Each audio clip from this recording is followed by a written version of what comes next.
France Bleu Maine, 10h-11h, on cuisine ensemble. Sophie Elie, Emmanuel Bourdeau. Bonjour à toutes, bonjour à tous, bienvenue à table. On cuisine ensemble sur France Bleu Maine. Recettes, idées, questions, envie à partager entre amateurs, chefs, producteurs, réunis autour du plaisir des bonnes choses. Et on cuisine quoi aujourd'hui, Emmanuel ? Le fromage de brebis, le cidre, cuisine à la bière aussi, pourquoi pas. Et bon plan pour des produits de proximité.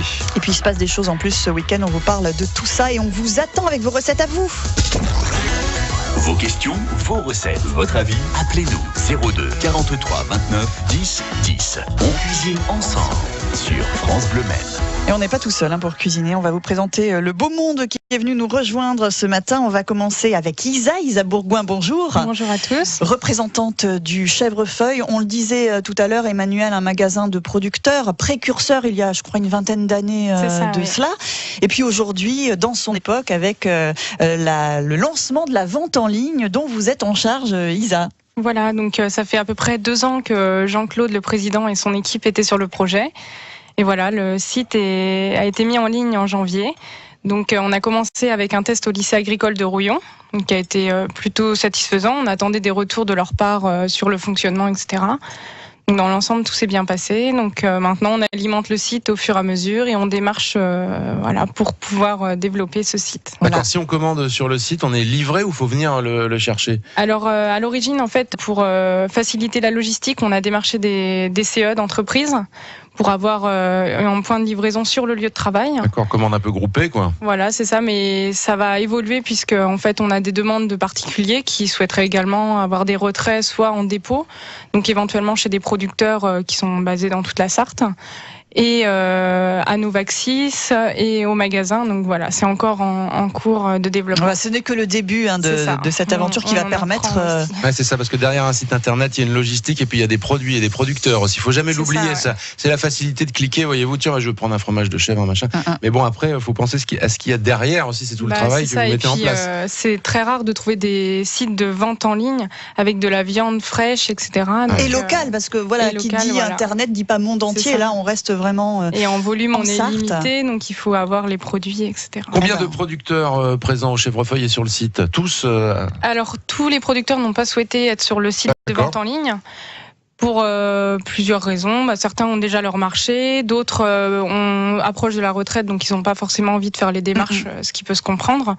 Donc ça nous permet également de rentrer de nouveaux producteurs qui rentrent, comme on a une productrice de légumes qui est rentrée sur le site et qui au fur et à mesure va aussi intégrer le magasin pour remplacer les personnes qui partent en retraite. Et on a 2 des producteurs justement qui font partie du réseau, en tout cas du Chèvrefeuille ce matin. C'est Olivier Gasnier. Bonjour Olivier. Bonjour.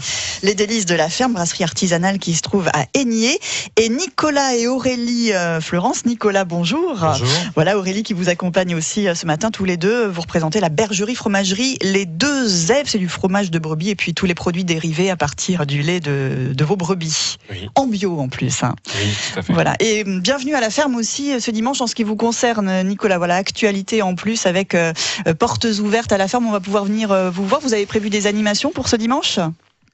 Oui, il y a plusieurs choses. Nous, sur l'exploitation, donc on ouvre les portes, on va présenter la bergerie, faire une petite visite avec les agneaux. Le temps de la traite sera ouvert à tout le monde. Il y aura peut-être même des participations pour les plus jeunes. Et c'est assez sympathique de voir le trajet du lait de la mamelle jusqu'au temps qu'elle est.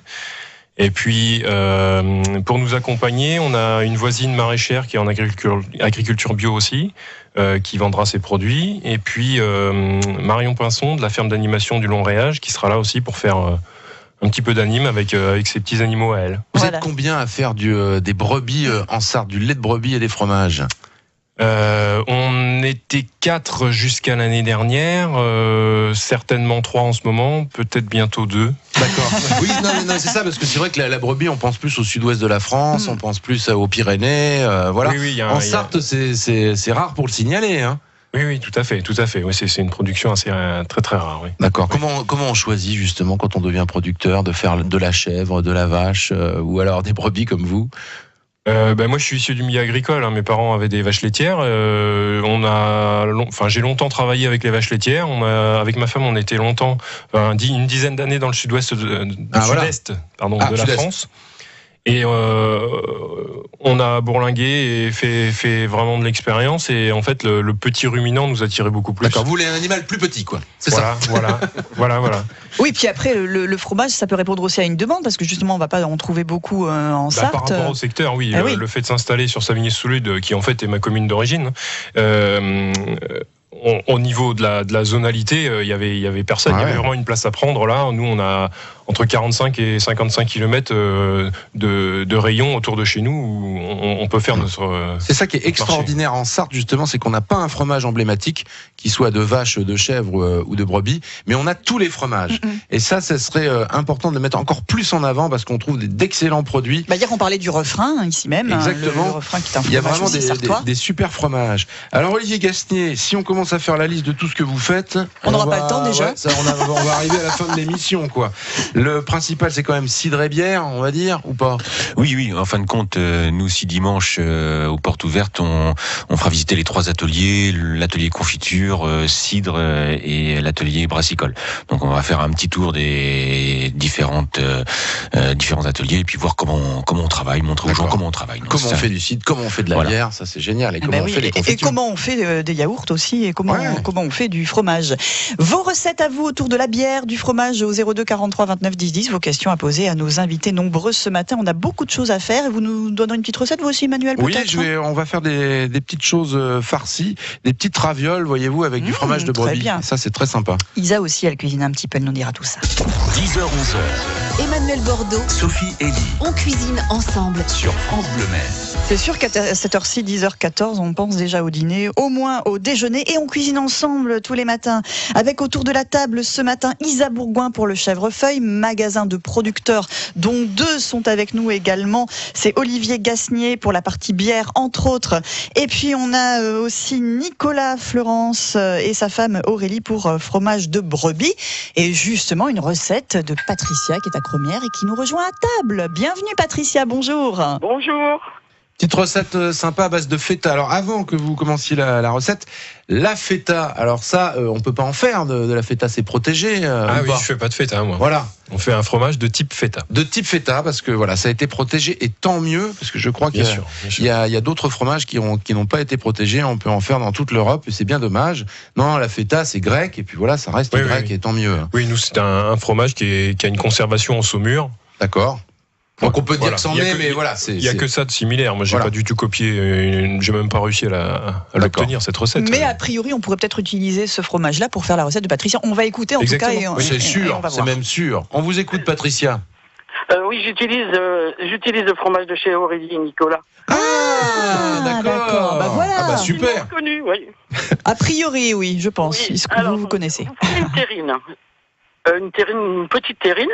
Vous mettez votre plaque de feta. Dessus, vous mettez de l'ail. Là, il y a de l'ail nouvelle qui arrive, coupé très fin. Un zeste de citron bio si possible. Du persil, de l'huile d'olive, tomates cerises, au four, une demi-heure à 220. Ah oui. Ouais, et c'est excellent. Et vous servez ça avec un bon pain de campagne, des belles tranches et tout.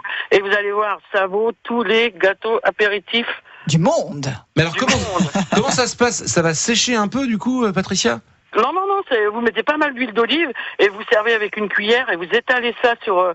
et l'ail, le citron et le persil, c'est fabuleux, quoi. Génial cette recette, Patricia. Alors moi je vais essayer. Alors ça, c'est vraiment noté. Le seul petit truc qu'il faut faire attention, c'est quand vous mettez vos tomates cerises, elles sont très chaudes et quand vous croquez dedans, ça peut être un peu chaud, quoi. Il faut être vigilant par rapport à ça, quoi. D'accord, avec les attention enfants. aux brûlures, donc. Ouais. Très bien. Mais c'est extraordinaire comme recette. Merci beaucoup, merci Patricia. Voilà. Et puis un grand bonjour à Nicolas et Aurélie. Bonjour Patricia. Le bonjour est repassé, Patricia. Donc ce week-end, on pourra déguster à peu près tout ce que vous proposez à la ferme autour de vos produits de brebis. Alors tout ce qui est en vente pourra être dégusté. Il y aura juste la tome qu'on fabrique en ce moment, mais qui a 8 à 10 semaines d'affinage, donc qui sera disponible que fin mai.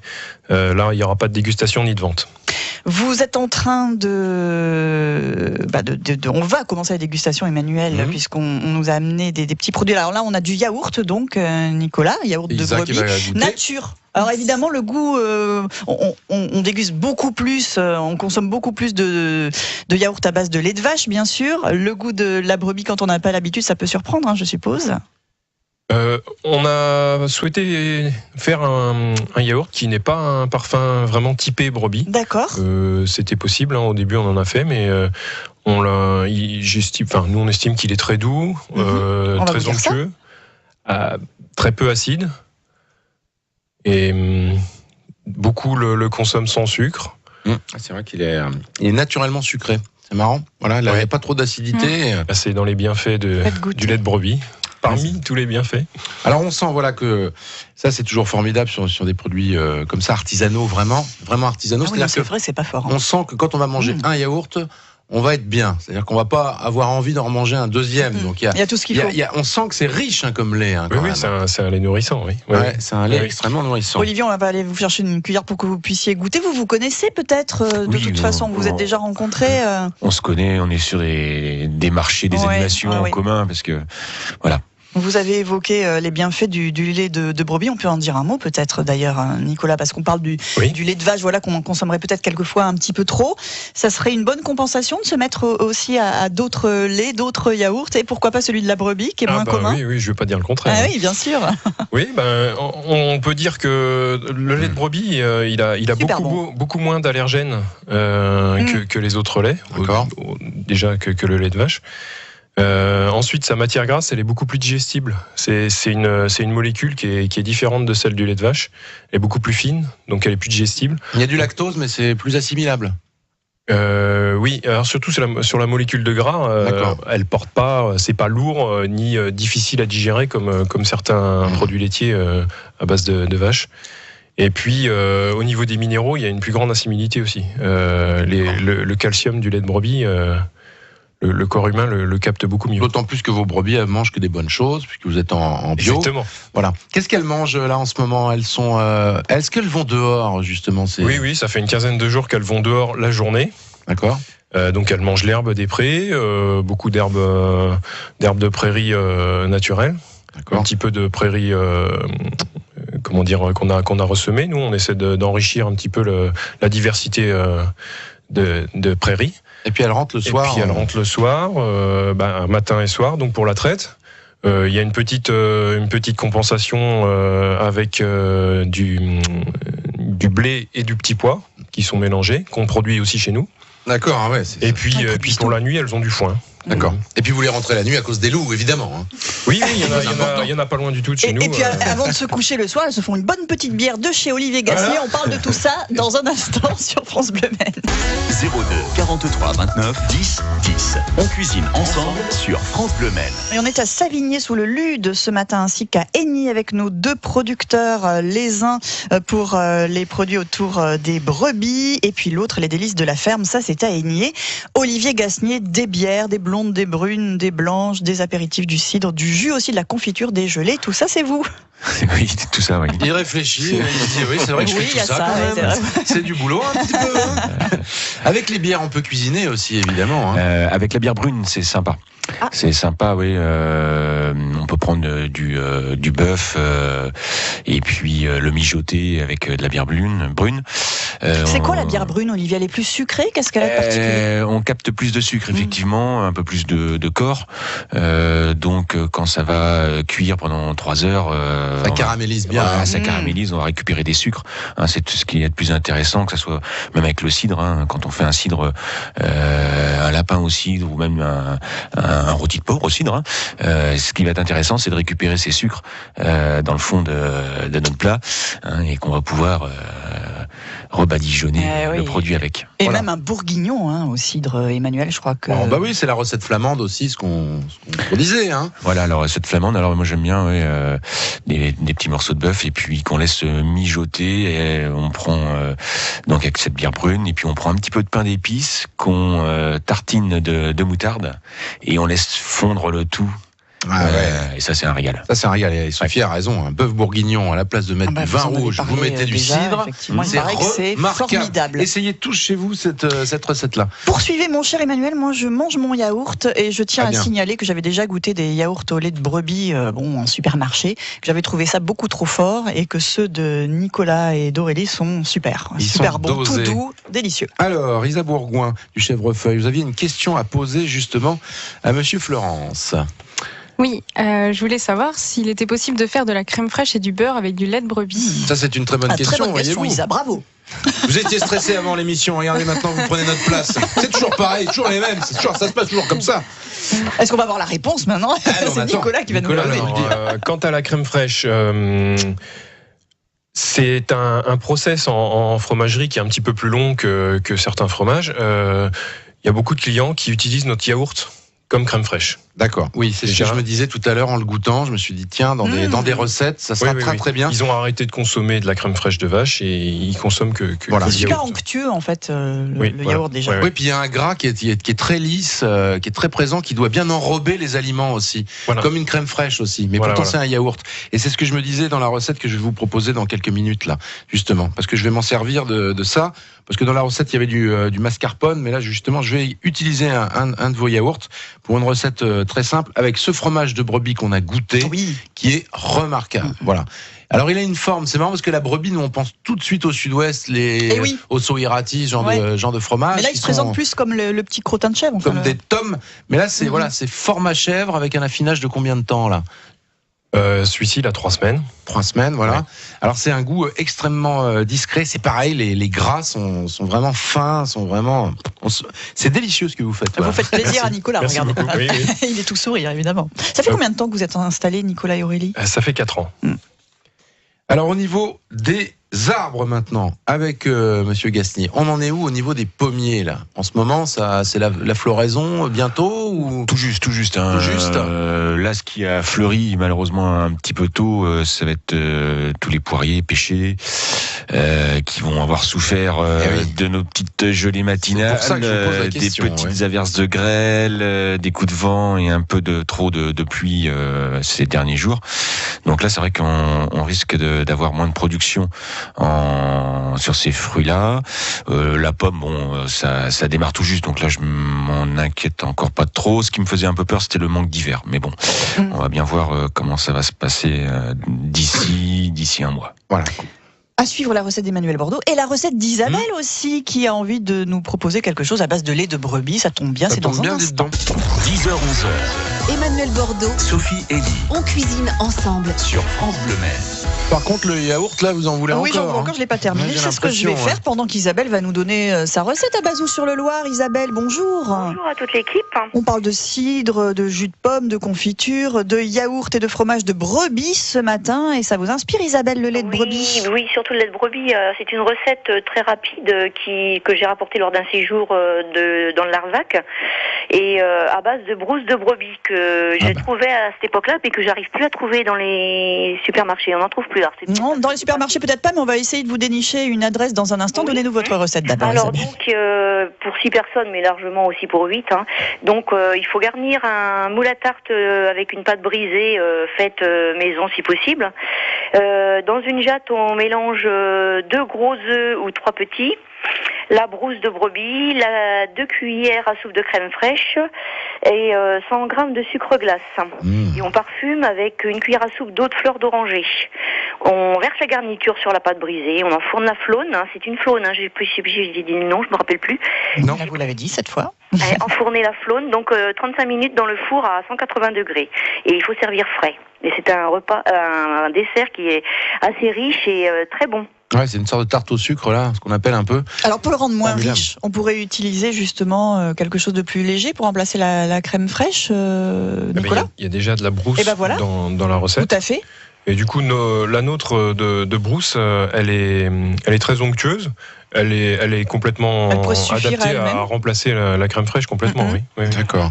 Je pensais justement à la brousse, justement aussi à ces yaourts. Qu'est-ce qu'on pourrait mettre comme confiture avec ça, Olivier Gasnier? De celle que vous faites, évidemment.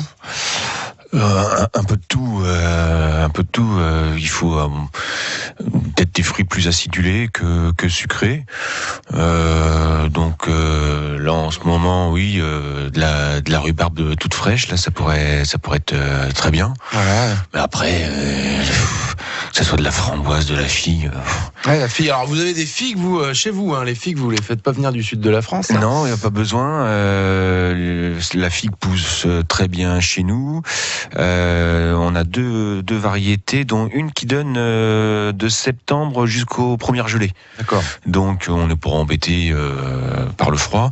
Et ça nous fait soit de la grosse figue verte, ce qui est très sympa à ramasser parce que ça va vite, ou de la petite violette, mais bon, voilà, les deux sont sympas. Moi, une confiture de figues là-dessus, ça serait pas mal. Vous les mangez comment vos yaourts, vous, la famille Florence? Comme ça, là, nature. Soit nature, soit ce qu'on aime bien avec la confiture de mûre. Les mûres qu'on a ramassées chez nous, bien sûr. Voilà, c'est pas mal ça, les mûres, ouais. Ça peut très bien avec. Et la brousse, sinon, pour en trouver, ça reste quand même compliqué. Ça va être limité au niveau de la production. Oui, c'est assez limité sur la production. Vraiment, à la ferme, c'est possible. Sinon, sur nos livraisons qu'on fait au sein des AMAP du Sud-Sarthe et du Nord-Maine-et-Loire, les gens ont des contrats, donc c'est prévu que... Alors, on peut en avoir, mais c'est une production assez restreinte aussi. Merci en tout cas Isabelle pour votre recette. La vôtre Emmanuel, on commence. Moi je vais prendre ce formidable fromage de brebis, voyez-vous, pour en faire des petites ravioles, des raviolis. On va prendre de la pâte à ravioles, ça s'achète tout fait maintenant, et c'est bien pratique. On en fait des petits cercles, il faut 2 cercles, et puis au milieu on va faire un petit mélange. On va prendre du beau jambon, un jambon de Bayonne par exemple, qu'on va faire sécher au four, un peu entre 2 feuilles de papier cuisson, à 200 degrés pendant une dizaine de minutes. Après vous allez réduire ce jambon en petits morceaux à la main, voyez-vous. Faut qu'on garde encore un aspect un petit peu craquant. On va rajouter un fromage comme ça là pour une trentaine, ça devrait aller, peut-être 2 fromages comme ça. On va bien l'écraser, on va rajouter un peu ce jambon, on va détendre justement avec un yaourt de brebis parce qu'il est quand même un peu sec là ce fromage de brebis. Donc ça va donner une pâte assez onctueuse. On va rajouter dedans des pousses d'épinards qu'on aura passé un petit peu à la poêle avant. Et puis après, du persil, éventuellement un peu de menthe. Et ça commence à pousser dans les jardins, la menthe. Moi, j'en ai déjà un peu chez moi. Et puis après, vous allez poser un disque de pâte, une cuillère à café de farce. Vous reposez le disque dessus en chassant l'air comme ça avec vos doigts. Vous allez faire sécher après sur une plaque de cuisson pendant à peu près une demi-heure, 3/4 d'heure. Il faut que ça sèche un peu. Et après, on va cuire ça. Moi, je cuirais ça dans un bouillon de légumes ou éventuellement dans un bouillon de volaille. 2-3 minutes, pas plus. Et puis après, on pourrait se faire une petite sauce avec, par exemple, avec du petit pois. Quand les petits pois arriveront, on va faire cuire des petits pois comme ça, avec un peu de cidre. Je mettrai peut-être une pointe de vinaigre de cidre aussi que vous faites chez vous. Vous en faites du vinaigre de cidre ? Oui, on en fait, oui. Voilà, on va mixer tout ça et puis ça fera on va napper comme ça, donc c'est quelque chose d'assez léger et de super bon. Je vous conseille vraiment ce genre de recette, c'est parfait. Et on va la laisser sur notre site internet francebleu.fr. Il nous reste quelques minutes à passer encore ensemble ce matin pour cuisiner. 10h-11h. On cuisine ensemble Sur France Bleu Maine. Olivier Gasnier, Nicolas Fleurance, Isa Bourgoin, le Chèvrefeuille, les producteurs de bière, de yaourt, de fromage, de brebis. Et bienvenue à la ferme, ça c'est ce dimanche avec plusieurs exploitations qui ouvrent leurs portes, Emmanuel. Exactement, et puis si on veut commander pour le Chèvrefeuille, c'est épouvantail.fr. Ça fait peur un peu au départ, mais faut pas avoir peur. Faut taper dans un moteur de recherche épouvantail et Chèvrefeuille. Ça fait peur qu'aux oiseaux, normalement. On tombe directement sur le site du Chèvrefeuille.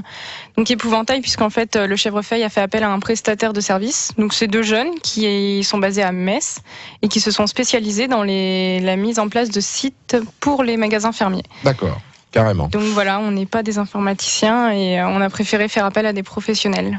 Voilà, et puis il y a le lieu, évidemment, le Chèvrefeuille, qu'il faut trouver un peu. Hein. C'est pas évident, la petite route là. Ça vaut le coup de venir jusque-là, puisqu'on a vraiment une belle gamme de produits et un accueil qui est, je pense, très chaleureux. Donc voilà, faut pas hésiter. On a un petit questionnaire en place en ce moment. On a besoin de votre avis pour savoir ce que vous souhaitez mettre en place, des nouveautés, des choses. Ouais. Et puis il y a des nouveaux producteurs comme Nicolas et Aurélie qui alimentent en permanence ce magasin qui existe depuis 23 ans. Vous venez de rejoindre le Chèvrefeuille, Nicolas. Oui, donc il y a une place au fromage de brebis qui s'est libérée et on nous a proposé de venir sur Le Mans. D'accord, donc on peut trouver au Chèvrefeuille vos produits sans descendre jusqu'à chez vous. Hein, parce que c'est exactement loin. Voilà. Mais on va descendre dimanche chez vous par contre, ça c'est important. Et chez Olivier Gastny aussi à Aigné. Est-ce que vous allez expliquer comment on fait de la bière parce que c'est compliqué à faire de la bière finalement. Oui, mais on va présenter effectivement tout le process de la récolte de l'orge jusqu'à la mise en bouteille. C'est ça qui est intéressant, c'est de montrer toutes les étapes et puis voir comment ça se passe, combien de temps ça prend, et puis qu'est-ce qu'on arrive à obtenir à chaque étape. D'accord, pour toute la gamme que vous vendez. Et puis vous faites un petit apéritif, moi que j'ai goûté il n'y a pas si longtemps que ça, que j'aime beaucoup. Qu'est-ce qu'il y a dans cet apéritif, Olivier ? Alors c'est un jus de pomme à cidre fraîchement pressé, auquel on va rajouter un calva, une eau de vie de pomme, puisque nous ne sommes pas en zone d'appellation, une eau de vie de pomme, qui va stabiliser le produit, qui va l'empêcher de partir en fermentation.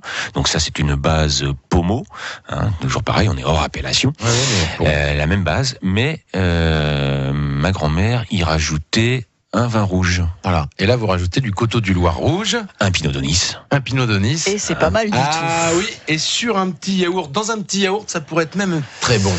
Oui, mais je le prendrais bien avec le fromage, là. Oui, avec le fromage.